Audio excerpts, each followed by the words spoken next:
Part 1. You will hear a man called Ken talking on the phone to a friend called Liz about holiday accommodation. First, you have some time to look at questions 1 to 6.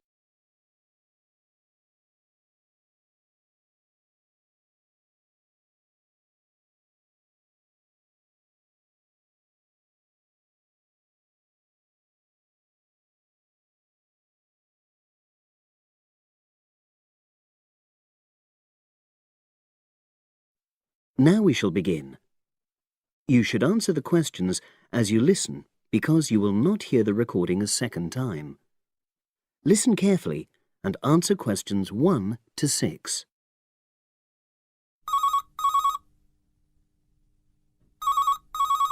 Hello. Hi Liz, it's Ken here. Hi, Ken. Nice to hear from you. Are you... This is just a quick call, but Mary and I have just been talking about our summer holiday. We haven't booked a place yet, and we've left it a bit late. We were just wondering if you know of any holiday rentals in your area. It's so nice there. Well, yes. I can think of 2 or 3 places that are very nice. What dates have you got in mind? The 10th of July to the 22nd of July. Oh, yes. That is quite soon, isn't it? Well, there's a place near here called Moonfleet. Is that MOONFLEET? That's right. It's quite a rural location, and it's next to the owner's house, but it's got fields all around it, so it's very pretty. Sounds okay. Can you tell me a bit more about it? Well, it's an annex to the owner's house, and it's an apartment with 2 bedrooms and an open-plan living area. Well, I like the sound of it. Is there anything we might not like about it? Well, it's quite a distance from the nearest shops, that's all. Okay. And... well, I'll tell Mary, but I don't think she'd mind that. Do you know how you book it? You have to book on the internet. There's a web address. It's www.summerhouses. One word? Yes, then .com. You'll be able to look at a photograph on that. Okay. And what about the others? Where are they? The second one I'm thinking of is called Kingfisher, and that's even more rural. It's a really beautiful location, in fact. It's by the river, and it's got nice views. It overlooks woodland on the other side. Is that an apartment? No, it's a 3-bedroomed house, and that's got a dining room as well as a separate living room and a kitchen. But I expect it's more expensive. You'll have to check the prices. It's probably a bit bigger than we need, but our nephew might be joining us. We're not sure yet. How do you book Kingfisher? You have to phone the owner directly. Shall I give you the number? I've got it here in my phone book. It's 01752 669 218. Right. Before you hear the rest of the conversation, you have some time to look at questions 7 to 10.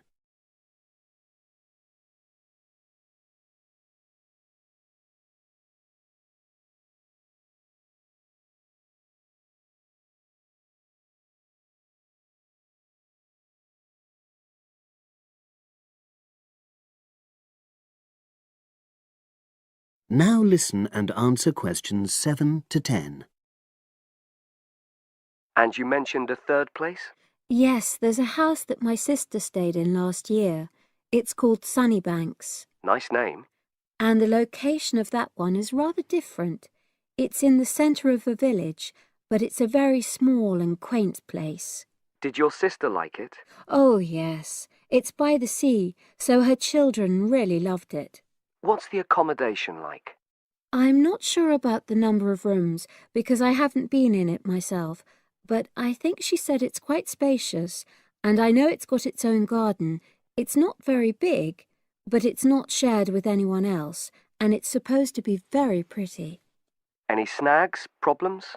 The only other thing I can think of is that there's nowhere for parking. The streets are too narrow, so you have to leave your car somewhere else and then walk to the house. It's only about 10 minutes away, but... Okay. Well, I don't think it matters personally. How do you book it? There's an agent you have to contact. I don't know his details, but I can ask my sister and let you know tomorrow. Thanks, Liz. That'd be great. I'll talk to Mary and see what she says. Thanks for your help. That's okay, Ken. I'll speak to you again tomorrow. I hope you find what you're looking for. That is the end of part 1. You now have half a minute to check your answers.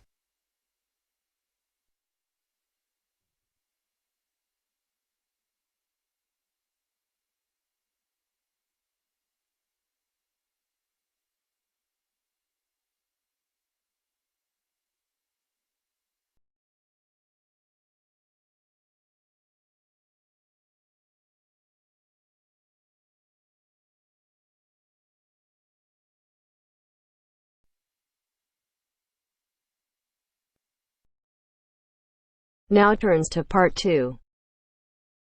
Part 2. First, you have some time to look at questions 11 to 16.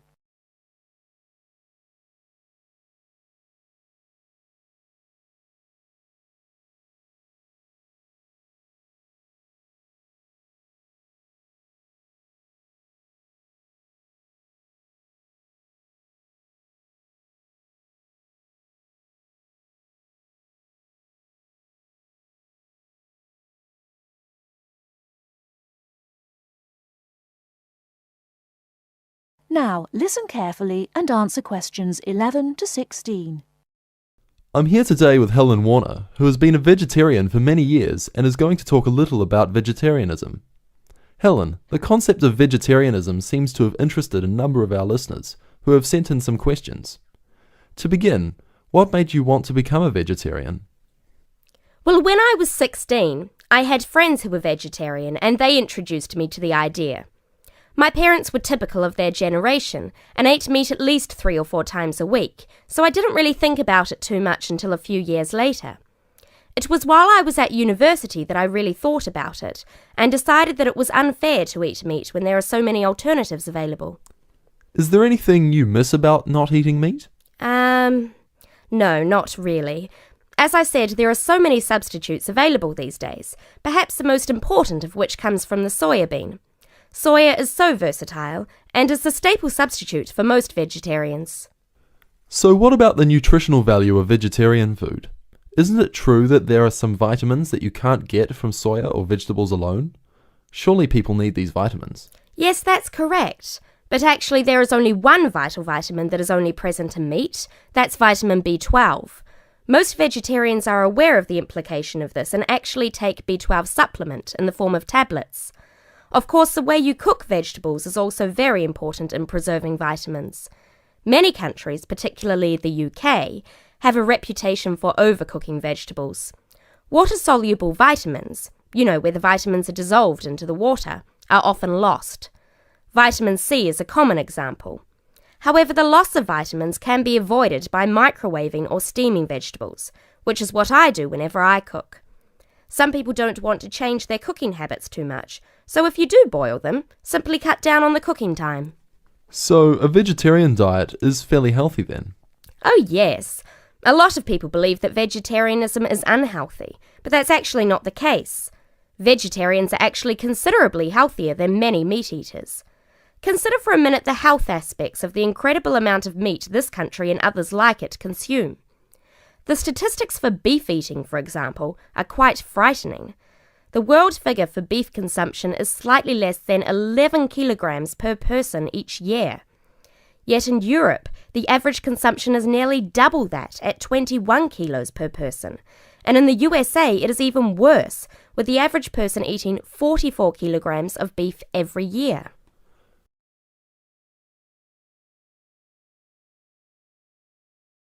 Before you hear the rest of the talk, you have some time to look at questions 17 to 20.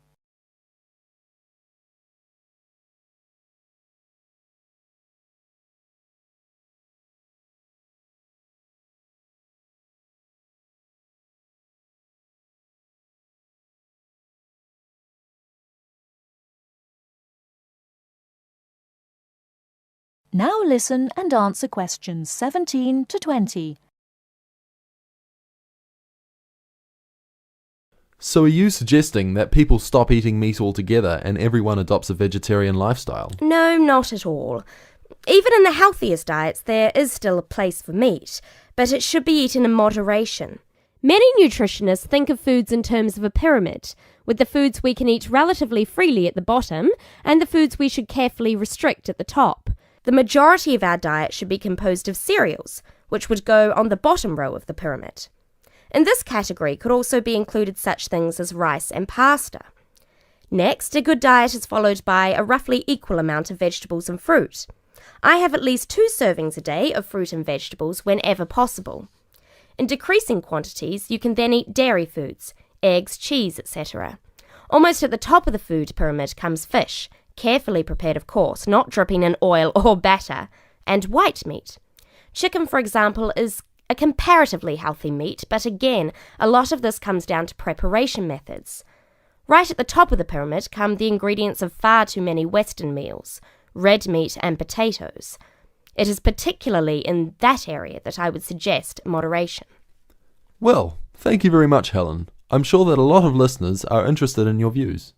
How could they find out more about the health benefits of vegetarian options? Well, there are lots of websites and books on healthy eating and vegetarianism, but it is always important to remember to consult your doctor before making any radical changes to your diet or lifestyle.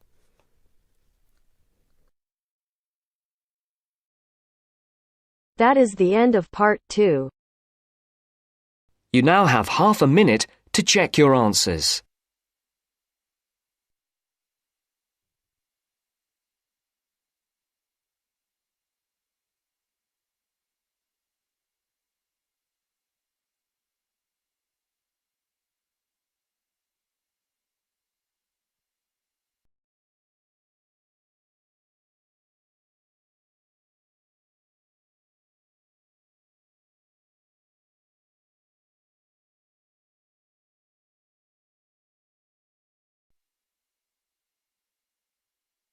Now turns to part 3. Part 3. The next important development in how history is recorded came with print. First, you have some time to look at questions 21 to 25.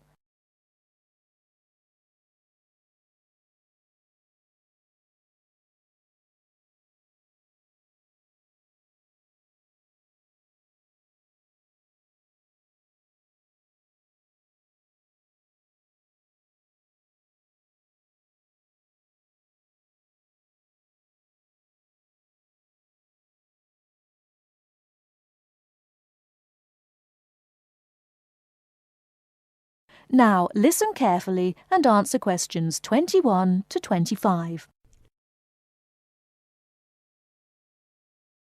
The next important development in how history is recorded came with print.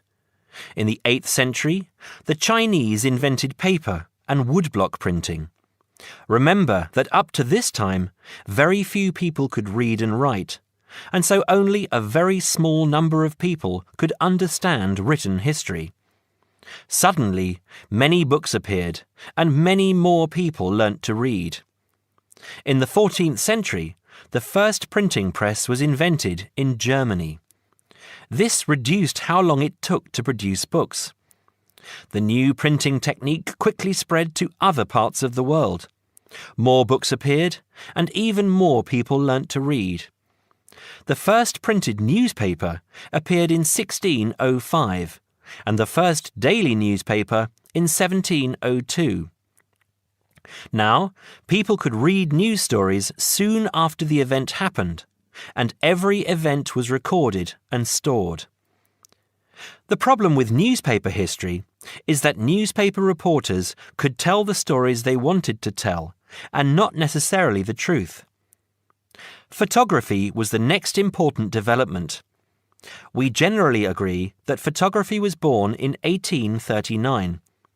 Some of the earliest photographs that the public saw were images of the American Civil War. Before you hear the rest of the talk, you have some time to look at questions 26 to 30.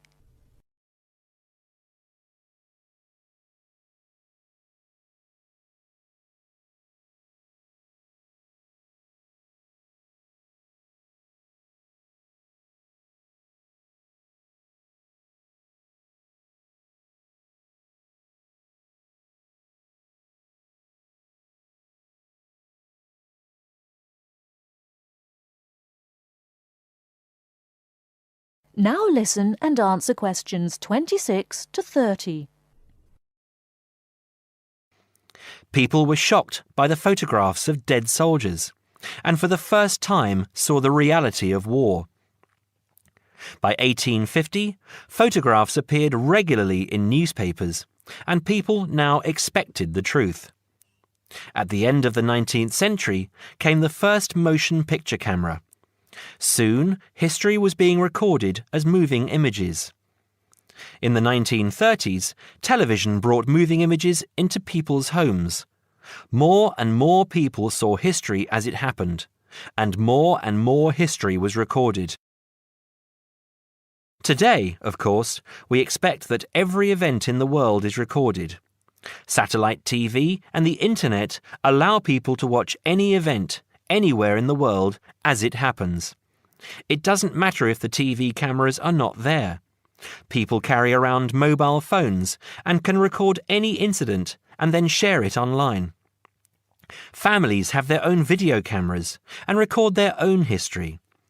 Children now grow up watching their parents and grandparents on film. I'm sure you'll agree that the transition from storytelling to what we have today has been dramatic, and I hope that... That is the end of part 3. You now have half a minute to check your answers.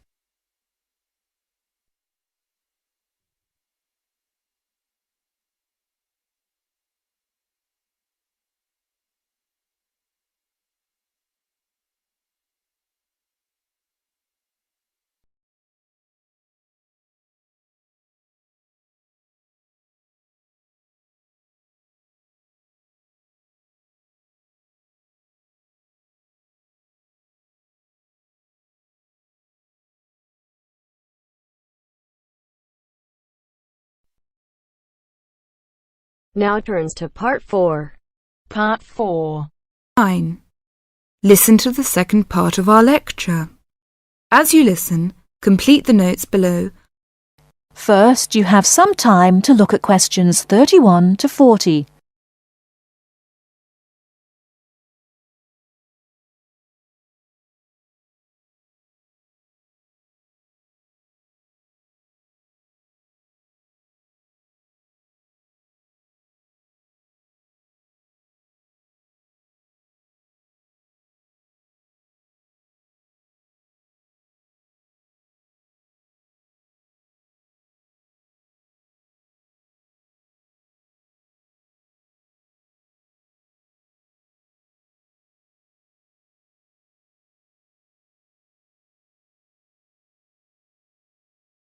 Now listen carefully and answer questions 31 to 40. Riverdance is not just an expression of self-confidence, a kind of culturally interesting pop song. It tells the story of a people through song and dance. It tells the story of the people whose spirit was broken by an event which occurred in the middle of the last century, but continued to affect the society until 1961, the Great Famine. What is a famine?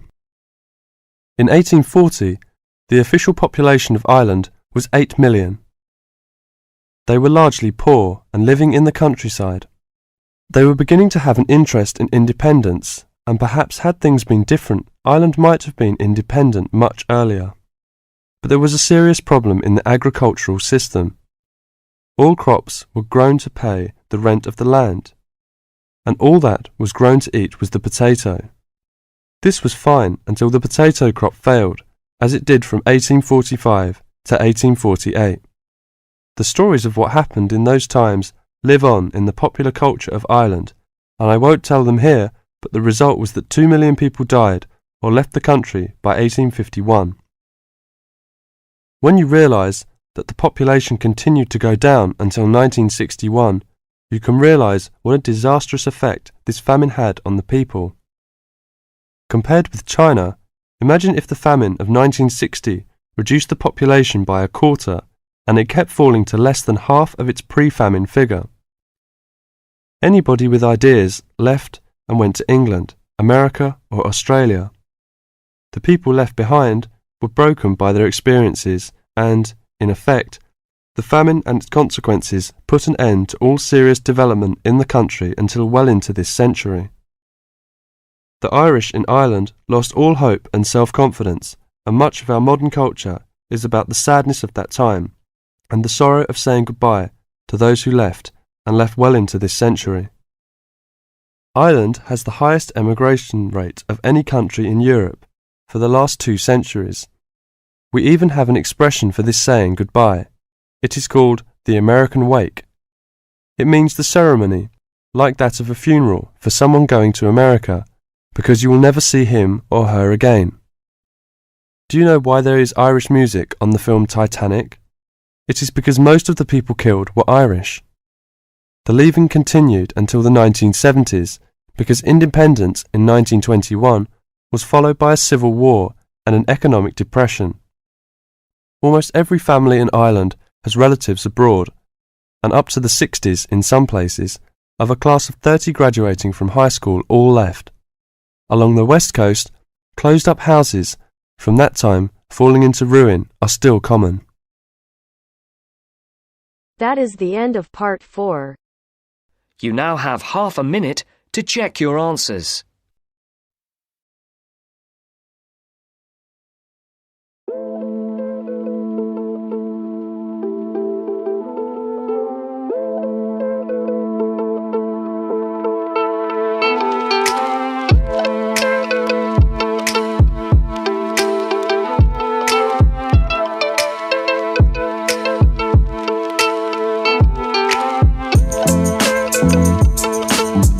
Thank you.